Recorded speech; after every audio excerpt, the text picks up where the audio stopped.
শ্রোতা বন্ধুরা, আজকের আমার নিজের লেখা একটি কবিতা আপনাদের আবৃত্তি করে শোনাবো।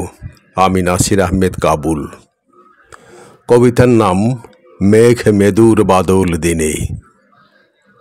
আজ এই মেঘ মেদুর বাদল দিনে উড়নচণ্ডী বাতাস, প্রান্তরের নাম না জানা বুনো ফুলের উচ্ছ্বাস এবং কদবের শাখায় নিঃসঙ্গ এক কাকের দোহাই। এই ক্ষণে তুমি, শুধু তুমি আছো আমার সমস্ত অস্তিত্ব জুড়ে।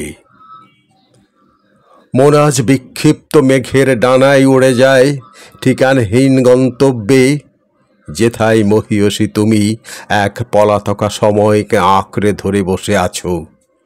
মেঘমল্লারে ভেসে যাওয়া শ্রাবণের ছেতারে মূর্ছিত চেতনায় বাতায়ন পথে দূর দৃষ্টিতে খুঁজে ফিরছ হয়তো এক চিলতে উঠান। জল থই থই আঙিনায় জীর্ণ পাতায় ভাসিয়ে গানের গুঞ্জন বিরহী আর্তনাদে।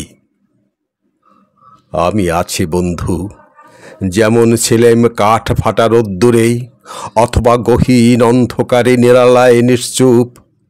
যে তুমি ধ্যান ভাঙানিয়া তারই অপেক্ষায় ব্যাকুল, দিশেহারা বিরহী মেঘের মতো, বরষার কান্নার মতো, বাতাসের অস্থিরতার মতো এক পথ ভোলা পথিক।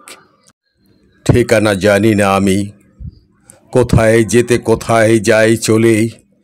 ভুল শুধু ভুলের স্বরলিপি লিখে যাই প্রান্তরের ঘাস জানে।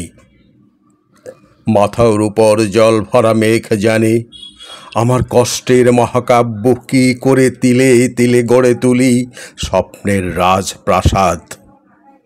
শুধু তুমি নেই বলে